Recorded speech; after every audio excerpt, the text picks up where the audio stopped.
Top tier greetings of wins and wealth, my people. Welcome back to the Winner's Well. We out here walking, striding it out.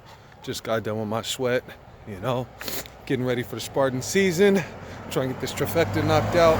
Hope everybody's doing good. Hope that you're healthy. Hope that you're well. Pleased that you're tuning in, taking some time out of your day to come spend some time with me at the end of my day. I hope that this day, this Wednesday, proves to be productive for you. I hope that your outlook is even brighter than it was on Monday after you made it happen. Let's jump into today. I want you to take a look outside, step outside, whatever it is that you can do at this moment. Perhaps you're at your desk.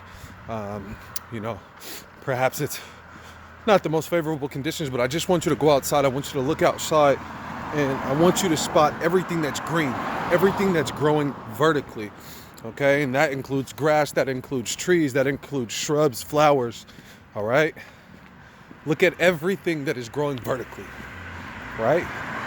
Because as entrepreneurs, as CEOs, as lead engineers, as lead technicians, as chiefs in charge, what is it important that we do? That we sustain vertical elevation, that we sustain upward productivity, right? Well, we know there's many factors that go into being productive day in and day out. We know that there's many factors that go into becoming a leader, a valuable leader, a valued leader, right? That means you must stack wins. You must be victorious constantly. How are we going to connect that to the life at which you're gazing right now as I'm speaking? That is all planted in soil, not just any soil. We're not talking about dirt. We're not talking about what you dust off your shoes when you come in your house or what gets vacuumed up. We're talking about fertile soil, live soil full of minerals, full of fertility, okay? When you're talking about minerals, when you're talking about nutrients, when you're talking about soil acidity, right? This is everything that goes into the environment that's going to create new life. That's what the soil is for. The soil is to produce life. So when you see grass, when you see shrubs, when you see plants, when you see trees, that's all coming from a healthy source, right? Are you following? If not, stay on track. Listen, if we can create an environment around ourselves, tack with me now. I'm talking real sticky. If we can create a sustainable environment that enriches our mindset, that fulfills us and allows us to fulfill our task, that helps us to be not only productive, but persistent. My. Now we're fertile. Now we can create. And not only that, soil is a foundation. Soil is a solid foundation, right? Earth packed upon itself in many layers. We know this. There are many layers. Subterranean, okay? When we talk about the different layers of the crust before you get down to tectonic plates, okay? This is built like a layer cake, okay? With more densely compact materials as you get closer. And then, of course, it goes to liquid again because of the pressure and the heat, okay? We're talking about this first layer, the one where the fertility of the compacted of the compacted materials, of those compacted organic materials, where they are now allowing fertility to generate up from, right? That's how we can bore down and we can get oil, right? We know what oil is from, okay? That's from broken down biomass, millions and millions of years, okay? So again, as you go deeper into the soil, what's happening? You're getting more fertility. You're getting different forms of energy, right? These are different modalities to create, right? Different sources of power, okay? So what we want to do is we want to create an environment. We want to set up our environment so that when we get into that arena, right? When we are in the midst of it all, when we're in the midst of making decisions, when we're in the midst of saying yes to a new client or saying no to a new account, it's going to have to come in a space where we are not just comfortable, but where everything is working together. We spoke last week about biodiversity in terms of what bees bring in biodiversity. If you're planting a garden, it's important to understand that, yes, you can get rid of all the pests with chemicals. Yes, you can get rid of all of the weeds and the invasive plant species with chemicals. At the end of the day, that's gonna taint your final product, especially if you're growing food. Why do you want to eat chemicals? You wouldn't eat yourself, or you wouldn't feed your child, a bottle of Clorox.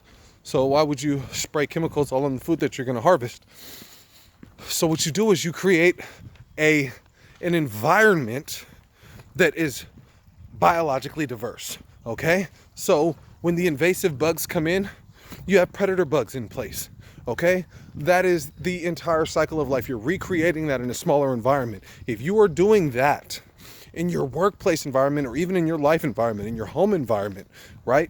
Where the different modes of the actual arena that you're in are helping one another, okay? You think of the roots of a tree, and you think of the leaves of the tree, and you think of the trunk of the tree. 3 different areas, all rooted in the same cause. What are they doing? They are transferring nutrients, photosynthesizing, everything to keep the plant sustainably alive, right? Everything to keep the tree upright.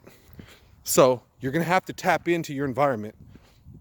You're going to have to tap into whatever it is that can keep you rooted, and keep you in contact with the other fertile pieces of your environment. You can't do it by yourself. And if you are doing it by yourself, figure out the different hats that you wear, and figure out how each of those are going to play into the hat, into the main scheme of reaching the height of the horizon. All right. A little bit long-winded in this one, but you guys, I want you guys, now that, COVID's not going to last forever.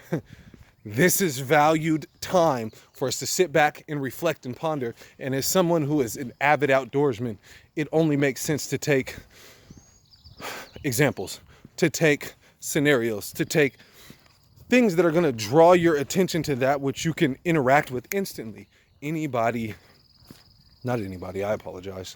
Almost anybody can go outside right now and at least put their feet in the grass. If you can't go outside and put your feet in the grass, perhaps you can go outside and look at a tree. Even if it's not in your yard, you can see trees. So you can relate to the words that are being said, okay? Instead of speaking about man-made materials like cars or buildings, scaffolding and bridges, all those things, yes, they are structures that resemble strength and conveyance. But at the end of the day, if those were all gone, what would we have? Soil. Remain rooted and you will be able to elevate. Remain rooted and you will be able to elevate. All right? Man, I really appreciate you guys coming along today. I hope that you find more than one thing that's compelling, intriguing, or inspiring. We are all on this earth together. We are from this earth. We are all built from this clay. So it only makes sense to take examples from them so that we can elevate. All right?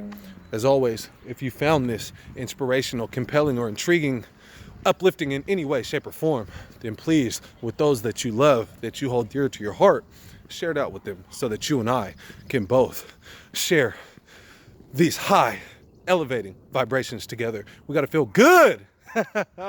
Feel good about yourself. Feel good about your life. Stay healthy. Stay strong. As always, love your skin and what's within. Until next time, I am Zulu Zeke Kali. You can catch me right here or at The Healthy Human, where we stay locked in and elevated with each and everything that has to do with human existence, food, fitness, and of course, fraternization. Keeping our family and friends close, staying in touch, especially in times where we can lose touch with ourselves. So until next time, you guys, stay lovely. Love your skin and what's within. Peace.